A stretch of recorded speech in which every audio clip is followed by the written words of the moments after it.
Hello friends, my name is Amit Dubey and we were talking about the fundamentals of HTML and CSS, and we are working on the HTML and CSS tutorials about what is the fundamental of HTML and CSS, right? This is my 11th video of this tutorial, right? I think you should start from the first video just to understand what is the HTML and CSS, how we use JS in HTML website, how to create layout, what is elements, what is attributes, images, what is tags, everything that you want to learn. You can start from the uh, first tutorial whatever I have uploaded, right?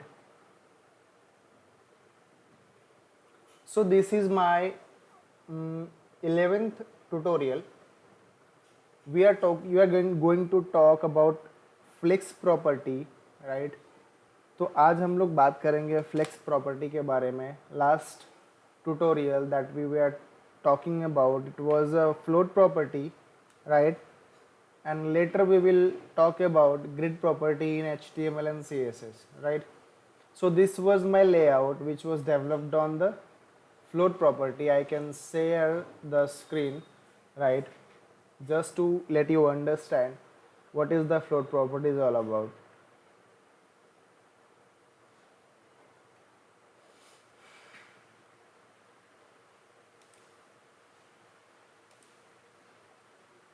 Look, this is a float property, just where we have used float left with 20% and article. Here we have used float left with 80%, padding 25 pixel. So in float property we use float left or right, alright? But first of all, what we have to do is we have to make before and after, and it should be displayable and clear both property. This has to be mentioned in each sections that where you are using float property, just to clear the both side of the window. Okay जहाँ पे आप लोग float property use करते हैं वहाँ पे आपको ये प्रॉपर्टी यूज़ करना पड़ेगा, कंटेंट, डिस्प्ले एंड क्लियर. अगर मैं इसको यूज़ नहीं करूँगा तो इसका आउटपुट देखिए किस तरह से आता है. ये देखिए,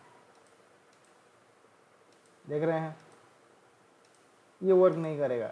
सो this is why we use float property, right? आज हम लोग बात करेंगे फ्लेक्स प्रॉपर्टी के बारे में. हम लोग कोड लिखेंगे CSS में और इसी लेआउट पे हम लोग काम करेंगे वापस से, इसी इमेजेस, इसी कंटेंट के ऊपर, ठीक है? जस्ट मुझे आपको दिखा रहे हैं कि फ्लेक्स प्रॉपर्टी कैसे वर्क करता है. सो फर्स्ट हम लोग ये जो CSS लिखे हुए हैं पहले से उसको कोड कमेंट कर देंगे सो दैट कि हमारा लेआउट थोड़ा सा डिस्टर्ब हो जाए, राइट? ताकि मैं आप लोगों को समझा सकूँ कि फ्लोट प्रॉपर्टी होता क्या. First alright,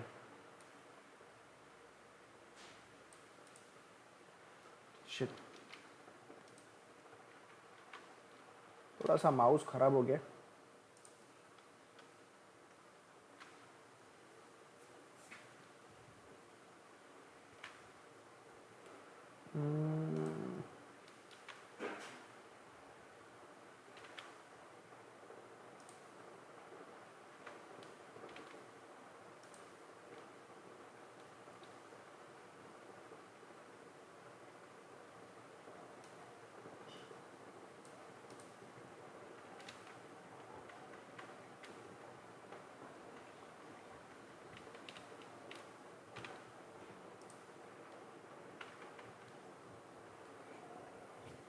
alright, so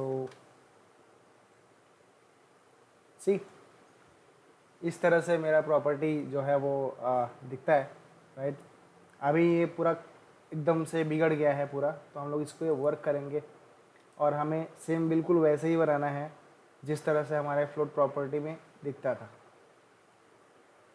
alright, सो हम लोग स्टार्ट करेंगे. देखो यहाँ पे है कि इधर पैडिंग लगा हुआ है 25 पिक्सल का, इधर 20% एंड इधर 25 पिक्सल का पैडिंग है, 80% का विड्थ है, राइट। बट हम लोग बात करेंगे यहाँ पर डिस्प्ले फ्लेक्स कैसे वर्क करता है। सो फर्स्ट यहाँ पे ये जो मेन सेक्शन का प्रॉपर्टी लिखा हुआ है, इस पर हम लोग क्या करेंगे, डिस्प्ले फ्लेक्स, ठीक है।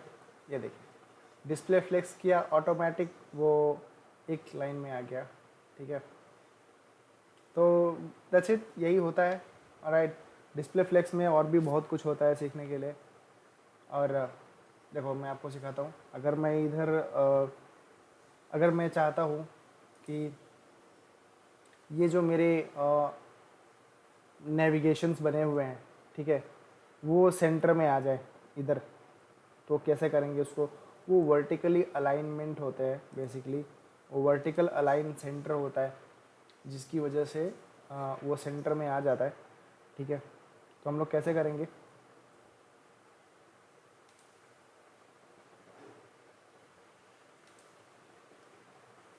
अलाइन आइटम्स सेंटर, ये देखिए दिख रहा है,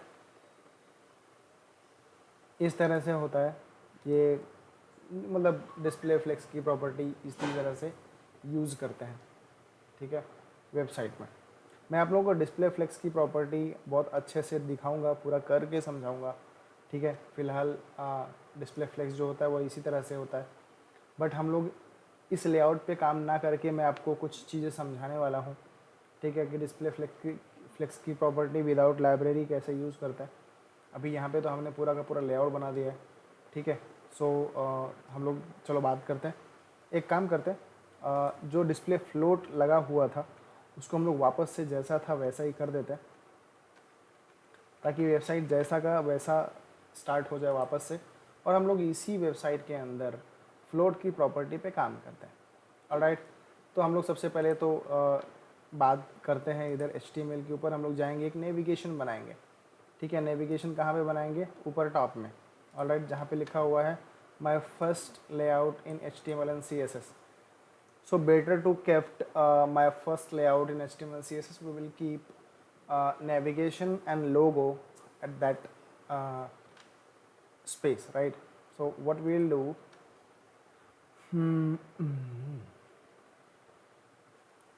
इधर एक नैव बनाएंगे, या नैव नहीं बनाएंगे,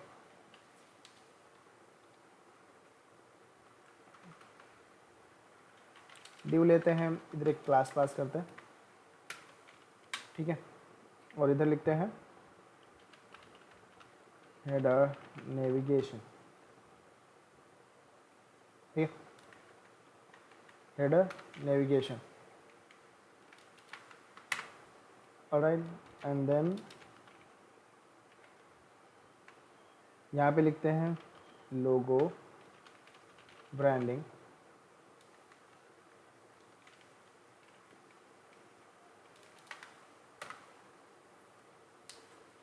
ठीक है।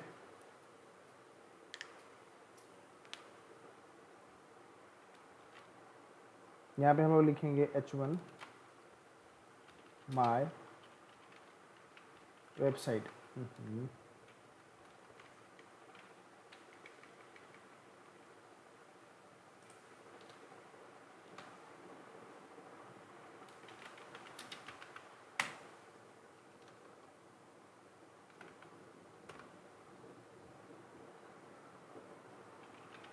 मेनू बार, ये क्लास है बेसिकली, ओके। यहाँ पे ULLIA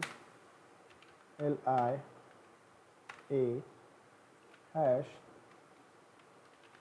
home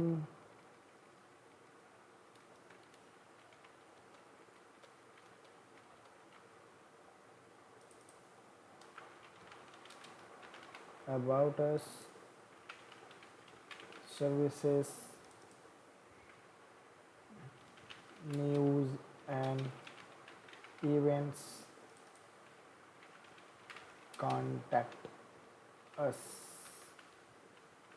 all right।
Alright, इधर आ गया माय वेबसाइट, इधर आ गया नेविगेशन, राइट। सो हमें एक अच्छा सा लेआउट बनाना है इसके ऊपर, तो हम लोग यहाँ पे डिस्प्ले फ्लेक्स की प्रॉपर्टी किस तरह से यूज़ करेंगे आइए देखते हैं। ठीक है, हम लोग पहले डेवलपर टूल्स पे काम करेंगे। ऑलराइट, सो हम लोग सबसे पहले तो ये फुल विड्थ लेआउट है, तो फुल विड्थ पे ही काम करेंगे।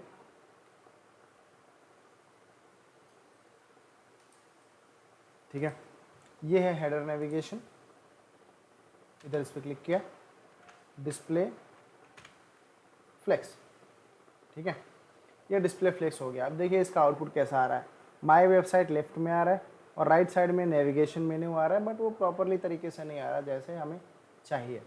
ठीक है, अब मैं चाहता हूँ कि ये जो नेविगेशन मेन्यू है वो right of the window, it should be placed at the right side of my window, right, and the logo should be placed in the left side of the window. ये हमारा जो है वो centred justified होना चाहिए, बीच में space हो जाए और नेविगेशन जो मेन्यू है वो लेफ्ट राइट साइड में चला जाए और जो लोगो है वो लेफ्ट साइड में चला जाए। वो कैसे करेंगे? तो एक प्रॉपर्टी है CSS की, justify dash content between, space between, right. तो ये एक प्रॉपर्टी होता है, ठीक है, CSS में, जिसको हम लोग यूज़ करके इस तरह से हम लोग किसी एक एलिमेंट को लेफ्ट साइड में एंड किसी दूसरे को एलिमेंट को हम लोग राइट साइड में प्लेस करवा सकते हैं, राइट। बट ये पॉसिबल सिर्फ तभी होगा जब आपका जो एलिमेंट है वो 2 डिवीजन से कवर्ड होना चाहिए। ठीक है, अब जैसे ये नेविगेशन है वो मेनू बार से कवर्ड है और ये जो H1 टैग है वो किससे कवर्ड है? लोगो ब्रांडिंग से। सो 2 डिव जो डिस्प्ले फ्लेक्स की प्रॉपर्टी है ना, उसके अंदर ये 2 अलग अलग डिवीजन से रहेंगे तो ज़्यादा बेटर है। ठीक है, इसलिए सबसे हम लोग क्या करेंगे,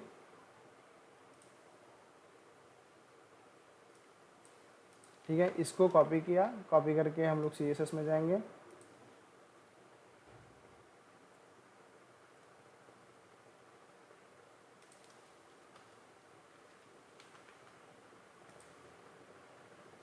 ठीक है, ये देखिए ये लेफ्ट में आ गया और ये राइट में आ गया, बराबर। अब ये जो लोगो है देखो इसके अंदर पैडिंग लगा हुआ है, वो सब लगा हुआ है। ठीक है, अभी हेडर नेविगेशन को मैंने पकड़ा और ये लोगो ब्रांडिंग को पकड़ा। अच्छा, अब मैं चाहता हूँ कि ये जो माय वेबसाइट है वो इसके सेंटर में आ जाए, मतलब जितना भी हाइट इसका है उसका इतना नहीं है, तो ये सेंटर में आ जाए, इसके पैरेलली इक्वल हो जाए। ठीक है, तो वो कैसे करेंगे? ठीक है, अलाइन आइटम सेंटर। अब देखिए ये सेंटर में आ गया। ठीक है,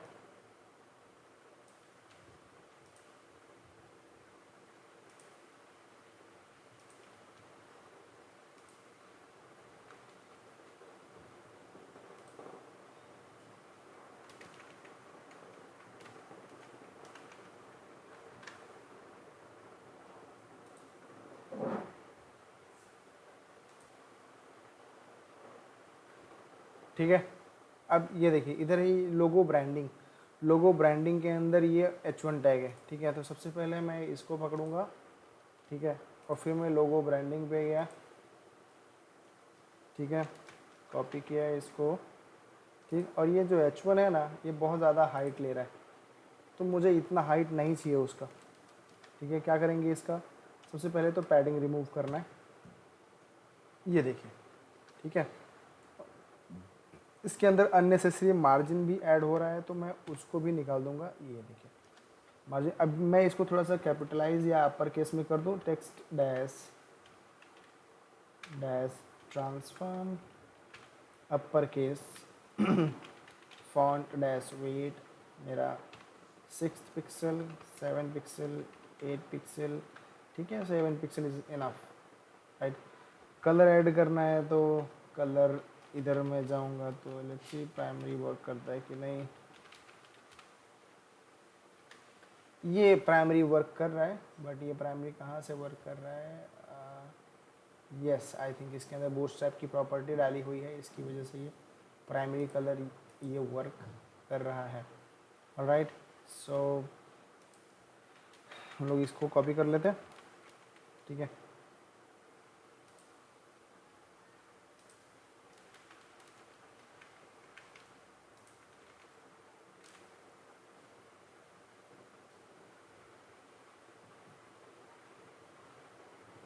ठीक है, ये H1 टैग हो गया।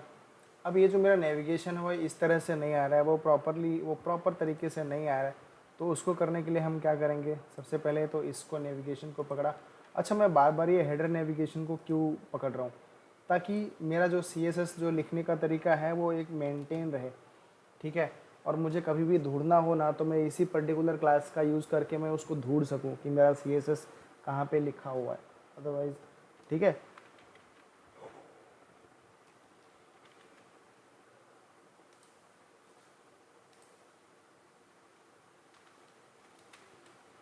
इसमें से पहले मार्जिन निकाल दूंगा मैं, ये देखिए मार्जिन ऐड हो रहा था, वो निकाल दिया मैं, ठीक है। अब इसके अंदर मैं फिर से चाहिए तो मैं डिस्प्ले इनलाइन ब्लॉक भी कर सकता हूँ। अब यहाँ पे ये देखो डिस्प्ले इनलाइन, ये देखिए, बट ये देखिए इनलाइन ये इस तरह से वर्क नहीं करेगा। ऑलराइट, तो मैं डिस्प्ले फ्लेक्स यूज़ कर दिया, ठीक है। और फ्लेक्स रैप,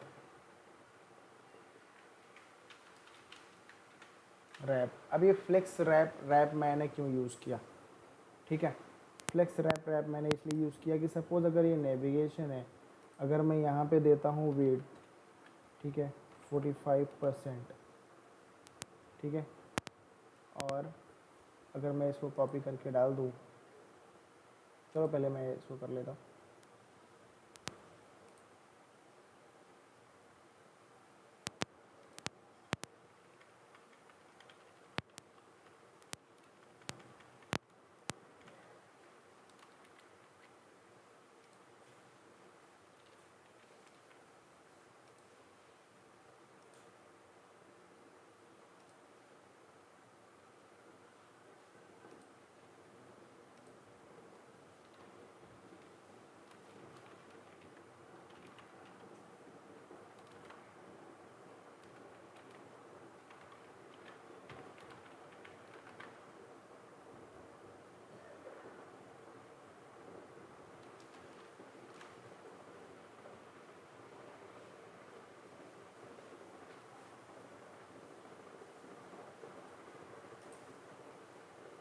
ये देखिए, ठीक है, अभी ये सिर्फ 10% है, तो इस तरह से आ रहा है बन के, ठीक है। लेकिन अगर मैं डिस्प्ले फ्लेक्स, ये जो फ्लेक्स रैप है, अगर मैं ये निकाल दूँ तो ये कैसे बन जाएगा, ये देखिए, देख रहे हैं आप लोग,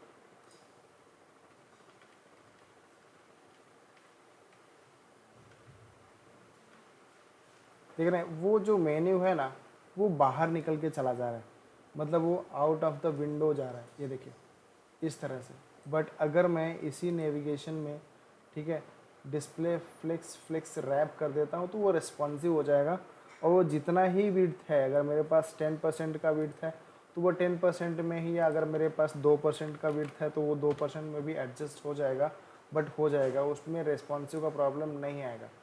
आई मीन सम हाउ, जो अब यार इतना भी कम नहीं दे सकते ना, क्योंकि आपका एलिमेंट का जो ये स्पेस है वो कवर ना हो, समझ रहे हो। एक एटलीस्ट एक नाम लिख सके उतना तो विड्थ होना ही चाहिए। अभी देखो ये, ठीक है, इतने में कैसा हो रहा है कि पूरे विड्थ में एक मेरा जो मेन्यू का जो टाइटल है वो सबमिट हो रहा है, तो इसलिए वहाँ पे वो रेस्पॉन्सिव हो गया, ठीक है। इसलिए यहाँ पे हम लोग एक विड्थ असाइन करते हैं कि अगर विड्थ असाइन किया हुआ है और डिस्प्ले रैप यूज़ किया हुआ है तो ऑटोमेटिक वो रेस्पॉन्सिव हो जाएगा, ठीक है। अब यहाँ पे मैं चलता हूँ नेविगेशन के अंदर, यहाँ पे ये यू हो गया, ठीक है। अब एल को ओपन करते हैं थोड़ा सा,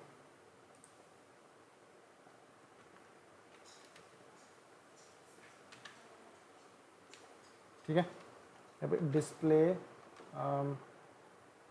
नहीं, लिस्ट स्टाइल नन, ये जो देखो इधर नंबरिंग बन के आ रहा था वो मैंने निकाल दिया, ठीक है। कॉपी कर लेता हूँ मैं इसको, कॉपी करके अपने CSS की प्रॉपर्टी में डाल देता हूँ, ठीक। अब इसको मैंने कॉपी किया, कॉपी करके मैं एंकर टैग में गया,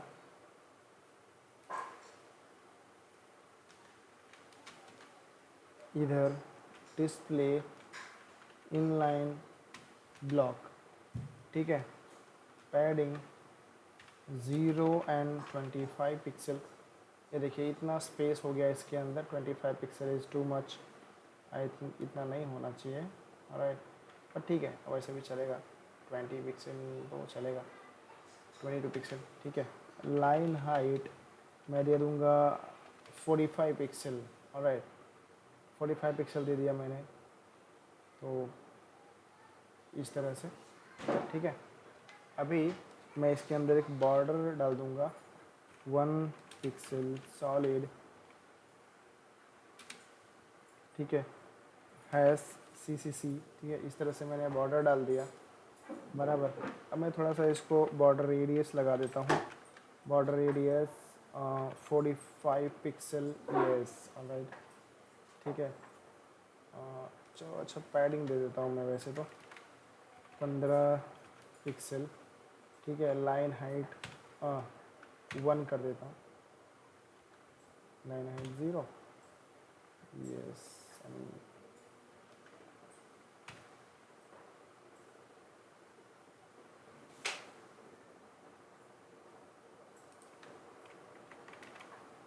15 पिक्सल तो अच्छा नहीं लग रहा है, यस, 12-10 पिक्सल, और ये 25 पिक्सल में ठीक लग रहा है थोड़ा बहुत, ठीक है। उसके बाद यहाँ पे हम लोगों ने पैडिंग डाल दिया 10 पिक्सल और 25 पिक्सल, ठीक है। अब हम क्या करेंगे, बॉर्डर डाल दिया है तो अब इसको ज़रा कॉपी करके पहले डाल देते हैं, ठीक है। फ़ॉन्ट का साइज़ आपको बड़ा करना है, छोटा करना है तो फ़ॉन्ट का साइज़ आप बड़ा छोटा कर सकते हैं। ये देखिए 16 पिक्सल हो गया, इसको छोटा कर सकते हैं, 12 पिक्सल 14 पिक्सल भी कर सकते हैं आप, ठीक है। कलर आपको डालना है तो डिफ़ॉल्ट कलर आप ब्लैक डाल सकते हैं, ठीक है, ये ब्लैक की प्रॉपर्टी होती है, ठीक है। कॉपी किया, कॉपी करके यहाँ पे डाल देंगे, ठीक है, ये आपका बन के आ गया।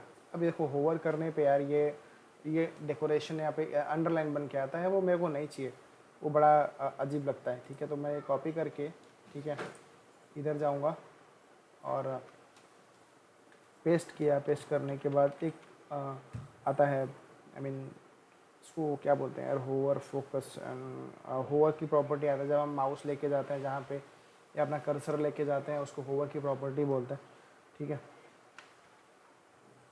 सेम इधर हम लोग फोकस पे भी डाल सकते हैं, फोकस मतलब जब हम माउस पे क्लिक करते हैं तो वो फोकस बोला जाता है, ठीक है। अब यहाँ पर हम लोग बैकग्राउंड डालते हैं, पहले बैकग्राउंड वायर, ये वायर वाली प्रॉपर्टी मैं बाद में समझाऊंगा आप लोगों को। इधर से बेसिकली एक कलर सेलेक्ट हो जाता है, देखिए इधर ये जो कलर आया बैकग्राउंड में, ये बूटस्ट्रैप की डिफ़ॉल्ट प्रॉपर्टी है, ठीक है। इससे आता भी, अगर मैं प्राइमरी के जगह पे अगर मैं डेंजर डाल दूँ तो रेड कलर आ जाएगा, ठीक है, या डार्क तो ये ब्लैक प्रॉपर्टी आ गया, ठीक है। कलर मैं इसके ऊपर वाइट डाल देता हूँ, ठीक है। और टेक्स्ट डैश डेकोरेशन नन कर देते हैं, तो ये देखिए जो अंडरलाइन आता था वो निकल गया, सबसे बड़ी बात, ठीक है।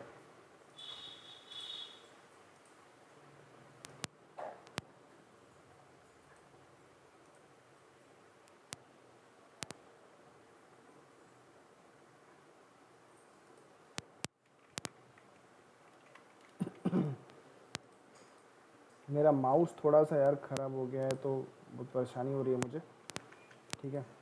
वो चीज़ मैं कल लेकर के आऊँगा अपना माउस नया खरीद के। अच्छा देखो एक चीज़ है जो मुझे आपको समझाना है कि माउस लेके जाता हूँ तो बहुत तेज़, ये ऐसा लग रहा है जैसे बहुत फास्ट हो रहा है ना, तो ये फास्ट अगर मुझे नहीं चाहिए तो क्या करना चाहिए, सबसे पहले तो यहाँ पे एक क्लास आप एक प्रॉपर्टी ऐड करो, ट्रांजिशन।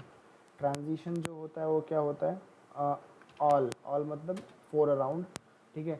कितना होगा 300 ms मिली सेकेंड में आएगा 300। एंड ईज़ जो होता है वो आपका एनिमेशन का प्रॉपर्टी होता है, ईज इन, एंड कितना 0 मतलब कि आप जब माउस हटाते हो तो, ठीक है। अभी देखो अभी इधर मैं जाता हूँ, इधर का मैं डाल दूँ 200,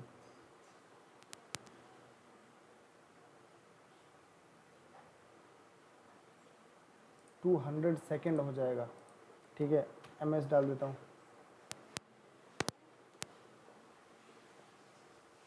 देख रहे हैं, ये जब हम माउस लेके जाते हैं तो उसके कुछ सेकंड के बाद ये आता है, तो हमें यहाँ पे ऑलवेज 0 रखना चाहिए। ठीक है, फॉर अ बेटर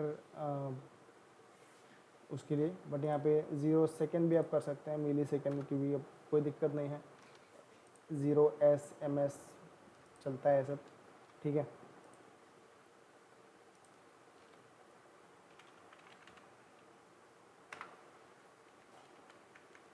तो ये आपका नेविगेशन बन गया। ठीक है, अभी इधर देखो चारों तरफ से बिल्कुल भी गैप नहीं है, मुझे अगर थोड़ा सा गैप लगाना हो इसमें तो हम लोग क्या करेंगे, ये है ना, इधर डाल देंगे पैडिंग 1 REM। ठीक है, तो ये देखिए चारों तरफ से ये थोड़ा सा स्पेसिंग हो गया। ठीक है,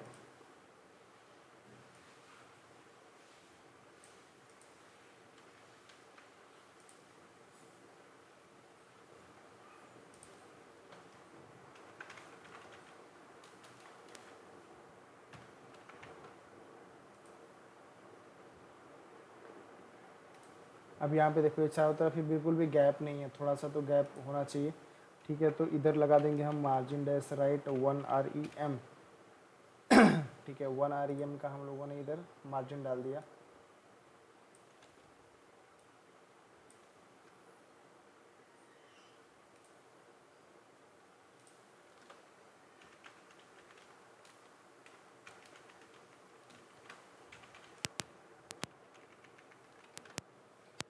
मार्जिन राइट 1 REM हो गया। ठीक है, लेकिन देखिए इधर इधर गैप है ना कम है, इधर गैप ज़्यादा है। क्यों? क्योंकि आपकी जो लास्ट प्रॉपर्टी है उसमें भी मार्जिन राइट ऐड हुआ है, बट मैं चाहता हूँ कि लास्ट प्रॉपर्टी में से मार्जिन जो है वो निकल जाए। तो कैसे निकालेंगे उसको हम, इधर इसको हम कॉपी करेंगे और यहाँ पे लिखेंगे लास्ट चाइल्ड। ठीक है, तो नहीं हुआ।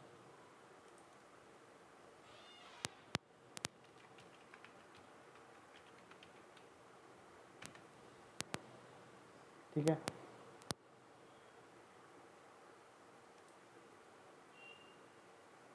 बराबर। अब यहाँ से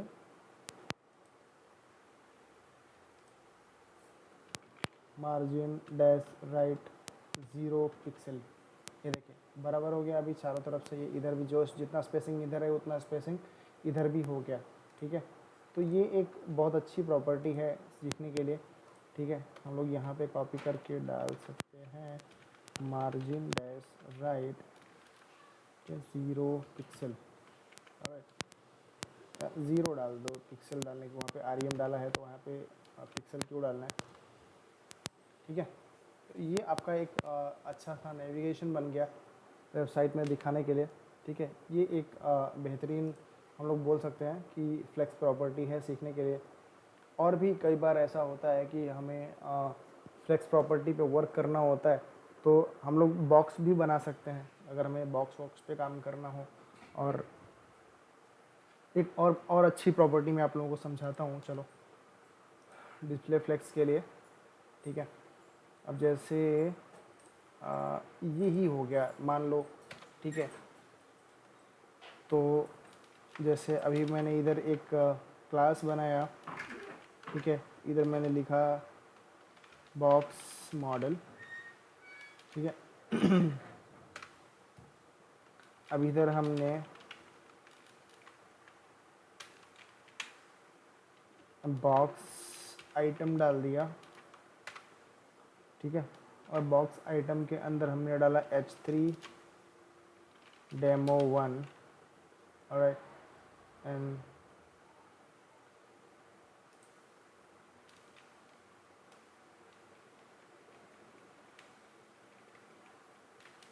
ये माउस ख़राब होने की वजह से यार बहुत दिक्कत हो रहा है, कल लेना पड़ेगा एक। ठीक है, ये एक हो गया। अभी मुझे ना, मैं चाहता हूँ कि इधर देखो, बहुत अच्छा प्रॉपर्टी है ये समझने के लिए। दो, तीन, चार, पाँच, छः, सात, आठ, नौ। ठीक है, ये इतना हमने प्रॉपर्टी बना दी। ये देखिए बड़ा ही खतरनाक बना है भाई। ठीक है, अब हम लोग क्या करेंगे, इसको एक बॉक्स जैसा मॉडल बनाएंगे। ठीक है, कैसे बनाएंगे आइए समझते हैं, थोड़ा सा इसके ऊपर वर्क करते हैं। Box model,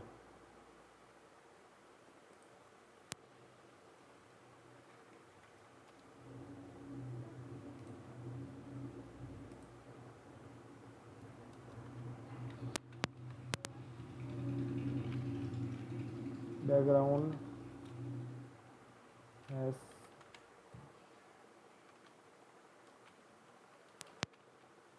colour, padding 25 pixel. Okay, इतना डाल दिया। टेक्स्ट अलाइन सेंटर,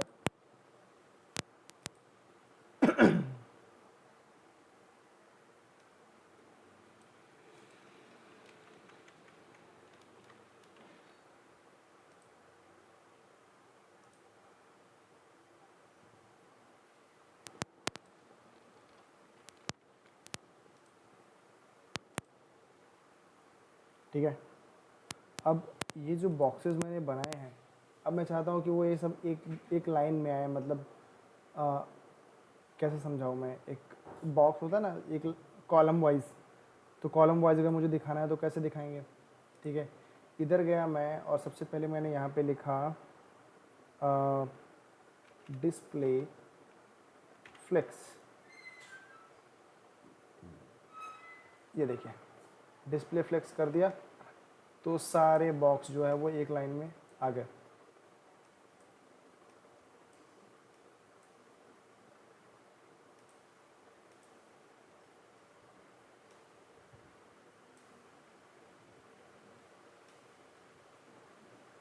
देख रहे हैं, एक लाइन में सारे बॉक्स आ गए।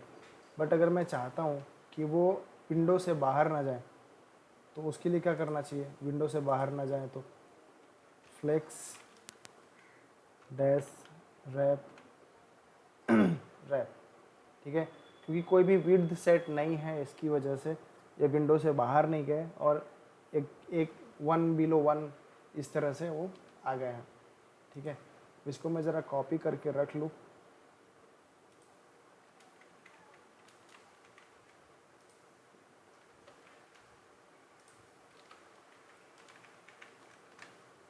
ठीक है, अब क्या करेंगे, अब ये जो बॉक्स आइटम है अगर मुझे इसको थोड़ा सा एक विड्थ अगर सेट करके देना हो तो क्या करेंगे मैक्स विड्थ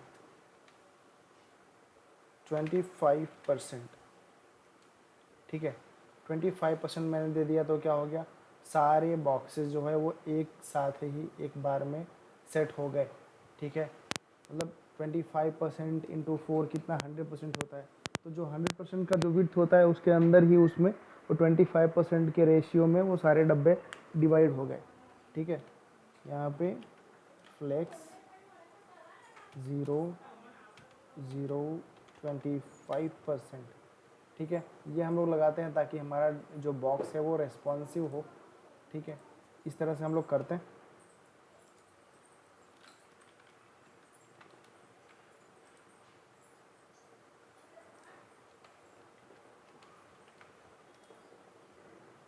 ठीक है, ये चीज़।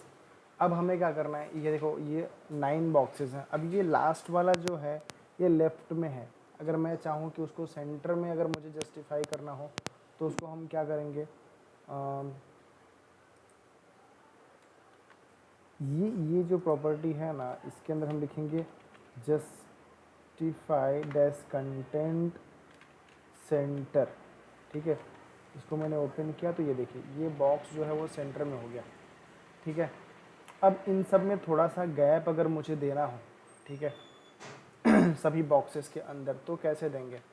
सबसे बड़ी बात, सबसे पहले तो हम लोग क्या करेंगे, ये जो बॉक्स मॉडल की प्रॉपर्टी है इसमें हम लोग एक मार्जिन सेट करेंगे और पैडिंग सेट करेंगे ताकि वो उस हिसाब से एडजस्ट हो जाए। ठीक है, सबसे पहले तो हम लोग रो एंड कॉलम्स में स्पेस अगर देना चाहें तो हमें क्या करना पड़ेगा, एक स्पेस देना पड़ेगा।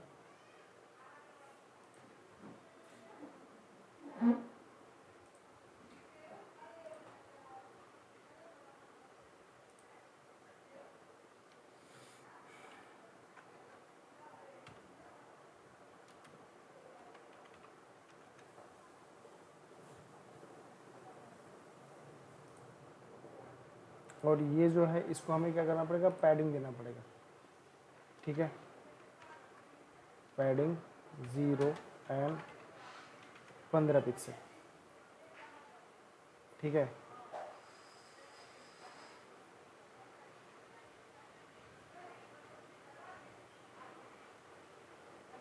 अच्छा, तो ये पैडिंग 15 पिक्सल इसलिए नहीं दे रहा है क्योंकि ऑलरेडी उसके अंदर ये 25 पिक्सल का लगा हुआ है। ठीक है, इसलिए वो नहीं ले रहा है। तो मैं उसको ठीक करता हूँ पहले। इधर मार्जिन 0 -15 पिक्सल। ठीक है, और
ये देखें, ठीक है, ऑटोमेटिक यहाँ पे 15 पिक्सल का गैप हो गया सब में।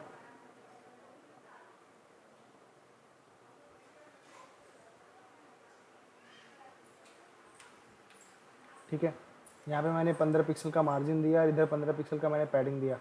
अब ये देखो, टॉप पे इधर भी गैप नहीं है और इन बॉक्सेस के ऊपर भी गैप नहीं है। तो मुझे क्या करना पड़ेगा, ये जो अंदर का जो बॉक्स है, ठीक है, अभी 15-15 पिक्सल का मैंने लेफ़्ट राइट में गैप दिया हुआ है,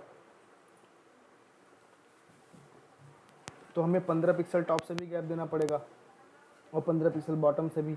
इसलिए हम क्या करेंगे, 15 पिक्सल और 15 पिक्सल कितना, 30 पिक्सल होता है, तो पैडिंग टॉप में 30 पिक्सल ऐड कर दूंगा। तो क्या हो जाएगा, लेफ़्ट राइट टॉप बॉटम सब जगह पे वो इक्वल हो जाएगा। ठीक है, सो इसलिए हम क्या करेंगे, यहाँ पे नीचे जाएंगे और इधर मार्जिन डेस्कटॉप 30 पिक्सल, ठीक है, ये ऐड कर दिया। तो हमारा जो लेआउट है उसके अंदर ये इस तरह से पूरा पूरा एक बॉक्स बन के आ गया। ठीक है, तो बिना बूटस्ट्रैप का यूज़ करके भी हम लोगों ने ये बॉक्स रेडी किया। ठीक है, फ्लेक्स की प्रॉपर्टी यूज़ करके। सो ये एक तरीका होता है जिस पे हमें वर्क किया जाता है। ठीक है, सो नेक्स्ट टाइम अब हम लोग, मैं सोच रहा हूँ यार अब मैं स्टार्ट करूँ वर्डप्रेस आप लोगों के लिए।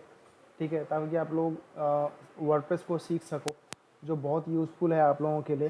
ठीक है, आगे हम लोग एक बार बात करेंगे ग्रिड लेआउट के बारे में, ग्रिड लेआउट क्या होता है।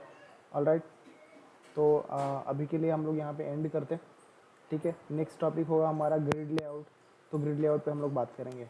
Alright, thank you so much guys.